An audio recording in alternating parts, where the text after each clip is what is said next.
Ma famille n'accepte pas mon partenaire parce qu'il est différent.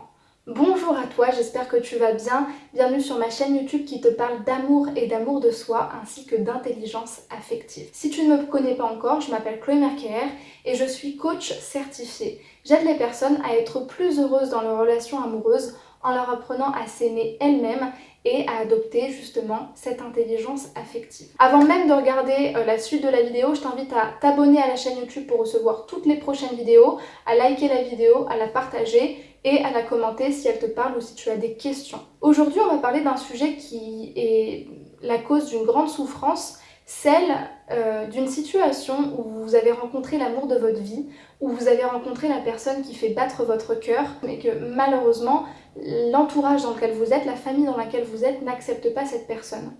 Quand j'ai fait le script de cette vidéo, j'ai imaginé les causes les plus sources de conflits dans une famille, comme par exemple le fait que votre famille n'accepte pas votre partenaire parce que vous êtes homosexuel par exemple, ou parce qu'il a des origines différentes, mais il y a tellement de raisons à ça qui peuvent être multiples, par exemple le fait que vous ne soyez pas de la même classe sociale, le fait que vous ne parliez pas la même langue, la religion par exemple, il y a vraiment énormément de raisons à ça, donc j'ai pas envie de le cloisonner à un domaine précis, parce que les conseils que je vais vous donner, ils s'adaptent à tout ce genre de situation, parce que le problème c'est moi je suis bien dans cette situation, ma famille n'accepte pas, donc je suis gênée, donc j'ai tendance à modifier mon choix ou limite à me sacrifier pour faire plaisir aux autres. Et c'est ça le vrai problème. La première chose que j'avais envie de te demander dans cette vidéo, et c'est ça, faire preuve d'intelligence affective et en même temps d'affirmation de soi et de confiance en soi, c'est de partir d'un constat, mais d'un constat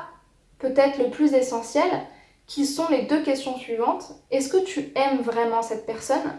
Et est-ce que cette personne t'aime vraiment? Est-ce qu'elle te rend heureux ou heureuse? Ça peut paraître simple, mais le simple fait de partir de constats tellement importants, tels que le fait d'avoir rencontré la personne qui te fait te sentir bien, qui te valide, que tu valides et avec qui tu as envie de poursuivre ta vie et de faire tous les projets les plus engageants à long terme, et bien ça c'est une certitude sur laquelle tu vas pouvoir t'appuyer par la suite. Donc déjà, prends le temps de répondre à cette question et si tu me réponds avec un grand oui, avec une certitude et avec une rapidité qui prouve en fait que tout simplement cette personne, c'est évident qu'elle a sa place dans ta vie, alors dans ce cas-là, tu peux déjà être plus sûr de toi. Si tu te sens bien avec cette personne, si quand tu es avec elle, tu te sens complice, tu te sens à ta place, tu te sens toi-même, qui a le droit de te dire que cette personne n'a pas sa place dans ta vie?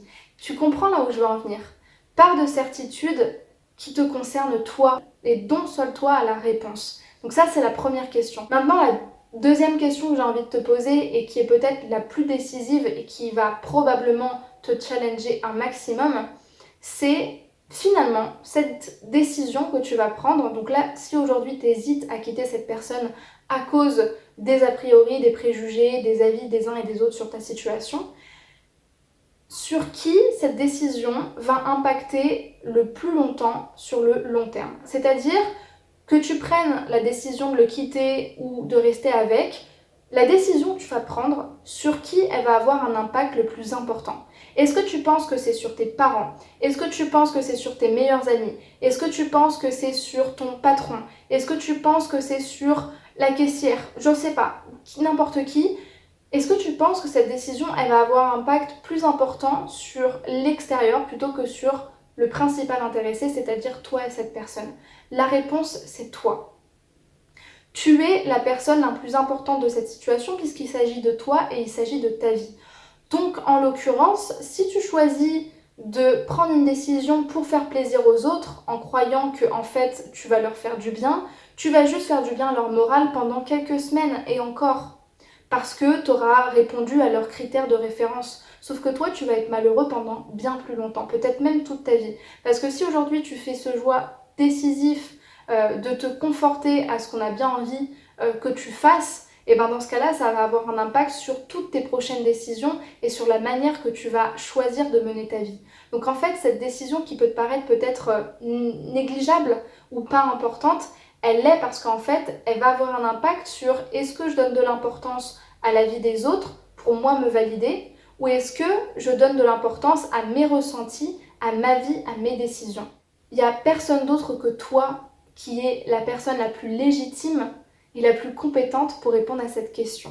Donc ne laisse pas les autres décider pour toi de ce qui est bien ou pas de faire dans ta vie ou de ce qui est bien ou pas de faire comme décision.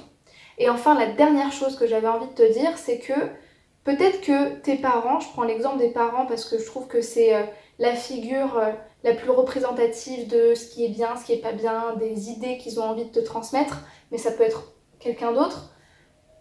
Si vraiment t'aimais quelqu'un, si t'étais le parent de quelqu'un, est-ce que tu penses que tu dirais à cette personne de répondre à tes envies à toi, ou est-ce que tu lui dirais de suivre son cœur?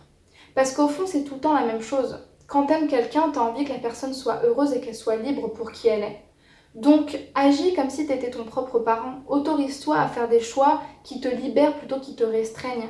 Autorise-toi à vivre des expériences que t'as envie de vivre, à être toi-même et à aller vers ce qui te ressemble vraiment et ce qui est juste à l'intérieur de toi. D'autant plus que, encore une fois, j'ai déjà répété, mais tes parents, ils vont sûrement être choqués, tristes, voire traumatisés pendant quelques temps, mais sûrement pas toute leur vie. Parce que quand ils verront que leur fille ou leur fils est heureux ou heureuse avec la personne avec qui elle est, ça n'a pas de prix pour un parent de voir son enfant heureux. Et si cette personne n'est pas capable de voir ça ou de le reconnaître, c'est qu'elle, elle n'a pas sa place dans ta vie, et ça, il faut que tu sois capable de le reconnaître aussi. Parce que grandir, c'est aussi ça, c'est être capable de prendre ses responsabilités, être capable de prendre sa liberté en main et de faire ses propres choix, et c'est ça être mature. Donc j'espère que ces conseils t'auront servi pour prendre ta décision et pour te sentir plus confiant ou confiante dans cette décision qui t'est tellement personnelle. Si c'est le cas, n'hésite pas à me laisser un commentaire, à liker la vidéo ou à la partager à quelqu'un à qui tu penses ça peut servir.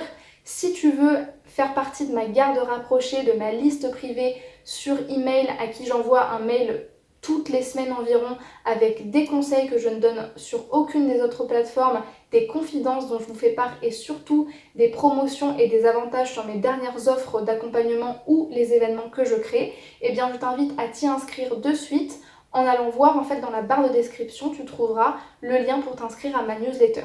Je t'invite également à me suivre sur les plateformes qui t'intéressent et sur lesquelles tu es présente, c'est-à-dire Instagram, page Facebook, groupe Facebook ou encore LinkedIn, et tu trouveras tous les liens pour te connecter et t'inscrire, pareil en barre de description. Et enfin, si tu souhaites être accompagné en séance de coaching individuel avec moi pour apprendre à t'aimer davantage, à te faire plus confiance, augmenter ton estime de toi et par ricochet améliorer tes relations amoureuses, eh bien je t'invite à réserver ton bilan sentimental.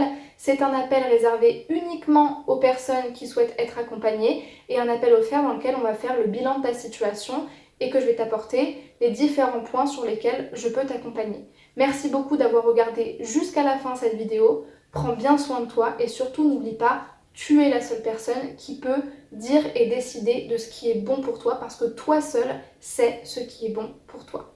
À très vite.